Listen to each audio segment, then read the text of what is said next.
seen the blueprints. Better than that. I've got them on me.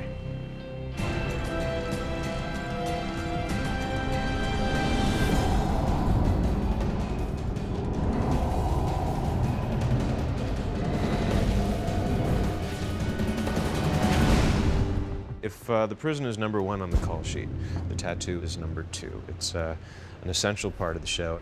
It's one of the reasons why a great deal of people are tuning in for that whole cool, ambitious special effect that we've got going. It's one of the most ambitious faux tattoos ever attempted for TV or film. We're gonna have a fan base just for like the bikers and the skinheads and whatever who tune in just to see the tats. The tats.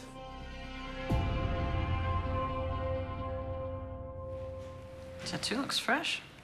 Hold on. I guess being a diabetic, you don't mind needles. The idea of the tattoo came out of conversations with Francette Kelly and Don Peruse, who's an executive producer on the project as well. Do you want your chain? Keep it. The only thing you can bring into a prison, ultimately, is your body, right? You could probably trunk a few things, but we preferred that our protagonist didn't do that in the very first episode, or we might not have our audience. But basically, which the conceit of the series was that he had the blueprints to the prison, the only way he could bring them in is on his body. And I think it was Francette, actually, who said that it should be encoded into a tattoo. I had a great experience with Red Dragon. I came across this incredible, incredible tattoo artist by the name of Tom Bird, and asked him to design the tattoo for Red Dragon, for Ray Fiennes' character, who was the serial killer. And he did such a brilliant job. I mean, that tattoo came to life. And ironically, I get Prison Break, and I'm about to direct it, and I say, oh my God, we gotta get Tom here, because part of the concept is that this tattoo comes to life, that you have to be able to look into that tattoo, think you're seeing one thing, and you see something else. I've been tattooing for a little over 10 years. I was an apprentice, just like an electrician would, or a plumber, or anything like that. And I've been in the same shop the entire time. Well, I worked on Red Dragon with Brett Ratner, and he basically called me up and asked me if I was willing to work on another project with him. And I said, no problem. And he explained to me what the project was. It ended up being Prison Break. And that was pretty much it. He asked if it was possible, and I said, it sounds hard, but I think it's possible.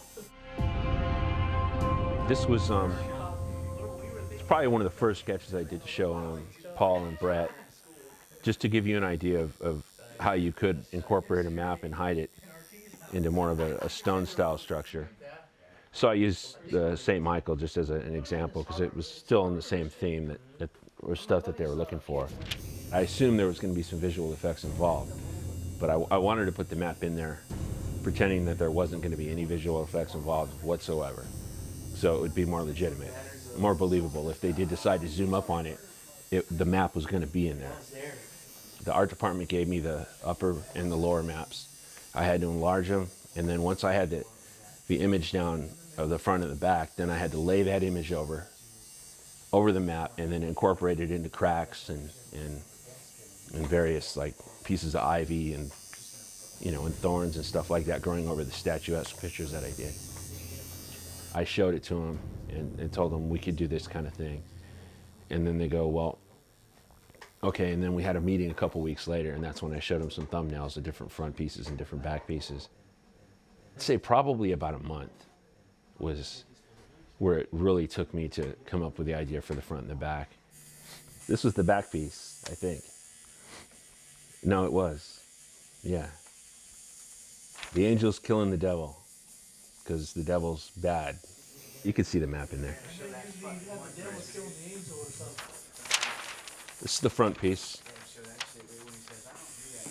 You've got the devil killing the angel in this one. And again, you can see the map.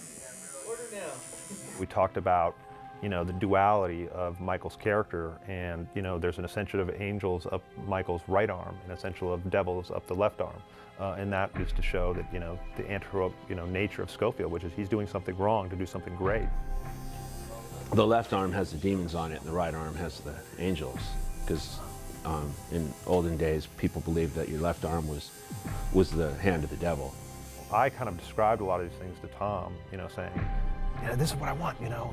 Can you give me the angels and the devils and a thing? And he comes back, you know, a few weeks later with this tattoo, and I'm like, dear God.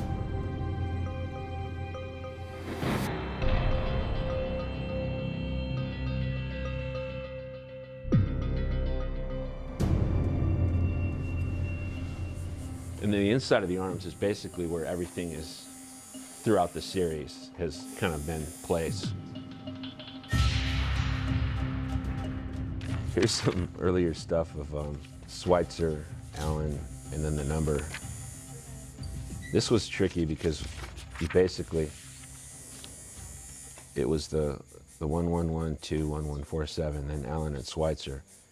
But what we did is we had it to where it was like that on his arm. It almost had like a Sanskrit look to it. So he had to show it into a mirror after it was tattooed on him to get the information.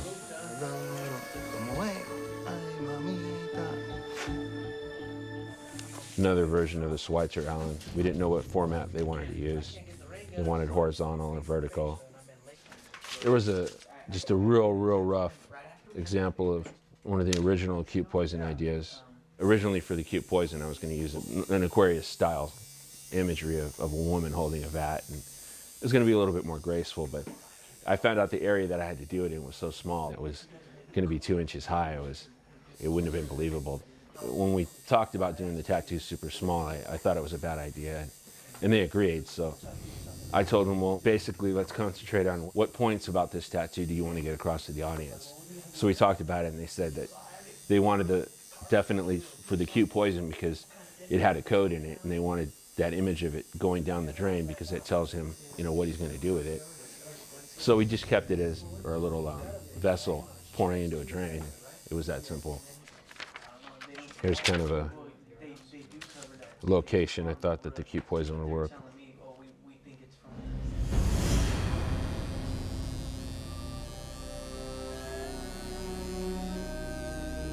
There's a different English Fitz and Percy's. There's a couple times during the series too where it was a pretty tight deadline, you know, like within the hour. Initially, there was a cross that was going to be tattooed on his arm, and then he was going to take that and trace it out onto a piece of tracing paper and then project it onto a wall. This was going to be the image on his arm, and then this was going to be the thing that, how it would have looked when it was cast on the wall. The spikes in the cross that were holding Jesus up were going to be revealing stress marks in the wall. So that's where he knew to drill, and then he could break down the wall. And it was a great idea, and everybody pretty much loved it. But at the last minute, they realized that once he starts breaking down the wall, the imagery is going to be Wentworth basically destroying Jesus. So the network didn't like the idea. So we ended up putting a devil's face. And I just made the stress marks in the tip of the horns, the eyes, the nostrils, and the mouth.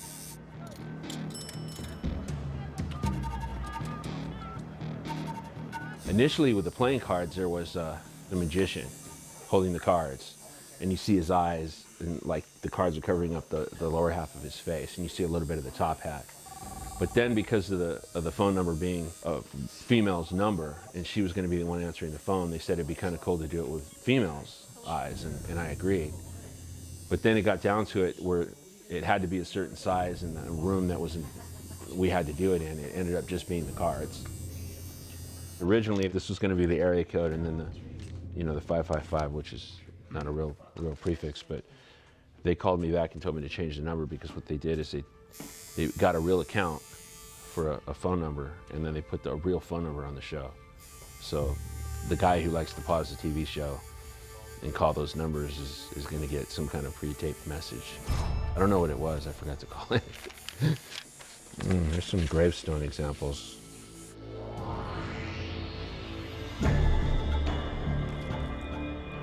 He hides a pill in a little mound. So this is a couple examples of some of the gravestones. Also, I did Haywire sketches, the crazy guy that's his cellmate. So that was kind of a tough one to pretend like you're crazy, or at least draw like you're crazy. So there was a rough of that.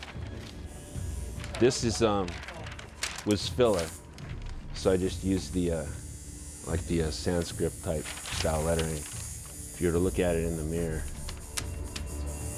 it actually says SoCal Tattoo is #1. But you never see it in the show.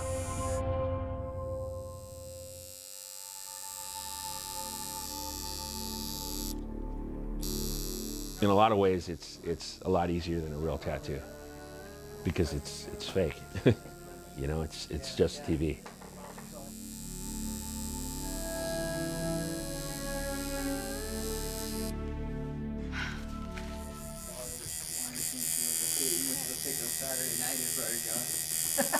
It's my first tattoo.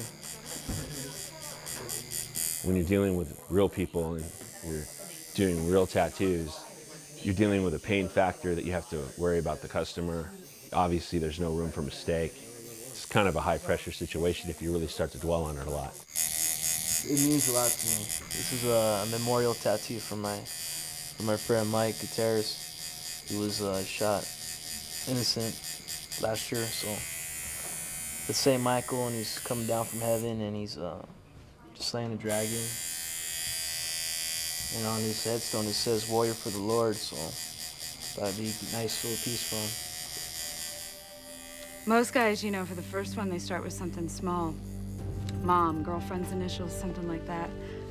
Not you. You get a full set of sleeves all in a couple of months. If somebody was financially set and they had planned this out for a long time, like Wentworth did, even at that point, you know, where money is not a problem, the pain level is difficult. Realistically, you're looking at about, if somebody was steady with it, probably about 4 years worth of work. I think we still got probably about a good 8 to 10 more hours left in it after today. It's really not physically, it's just the pocketbook. It's probably it's like over $3,000, you know? So I'm like, I hope we get this done soon, because I don't want to be in the streets, you know? For a tattoo that Wentworth has, at the size he has it, you're probably looking at about maybe like 200 hours. So 20 grand, 15, 20 grand. I mean, it's gorgeous. I mean, Tom is wow. And everyone's very much into it. I mean, you know, it's a character in its own right. And, you know, the 4.5 hours it needs to be applied every week is, I guess, Wentworth's cross that he needs to bear. It takes time. It's a process. It's about 4 to 5 hours to apply, 2 people applying it. I can't sleep while we're applying it. I'm usually standing with my arms over my head or twisted around so they can get at various parts of me. It's 20 to 25 decals that fit together like the pieces of a puzzle. And at the end of the day, you have to scrub it off because it's very sticky. It'll last for a good week and a half if you don't scrub it off. And it was a thrill at first, wearing something that felt like a work of art.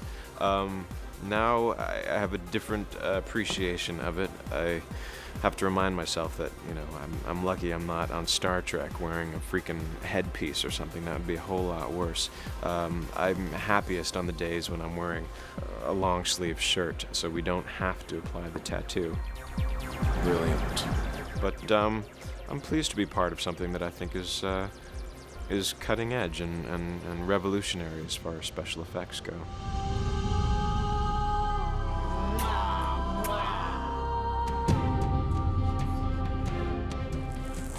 It looks so fucking real, doesn't it? You can go to like a rave and like, people be like, wow. Not get beaten up. Tom's execution of the tattoo and the design of the tattoo and the symbolism of the tattoo are beautifully done with incredible artistry, but they're also helping to tell the story. I was so blown away by the end result of what he created. I'm proud of it. Obviously, as an artist, looking back on it, I would do things artistically different. but I'm going to do that with everything I do for the rest of my life. I'm proud that they used the artwork for the beginning of the show.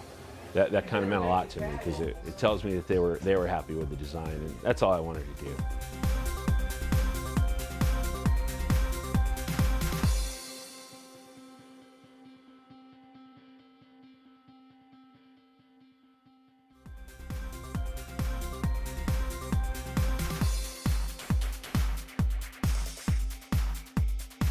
Where he's holding this then. All right. Could you actually pick it up from the table again and just say this is action. Action.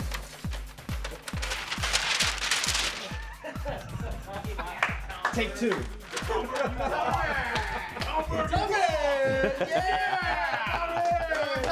Yeah!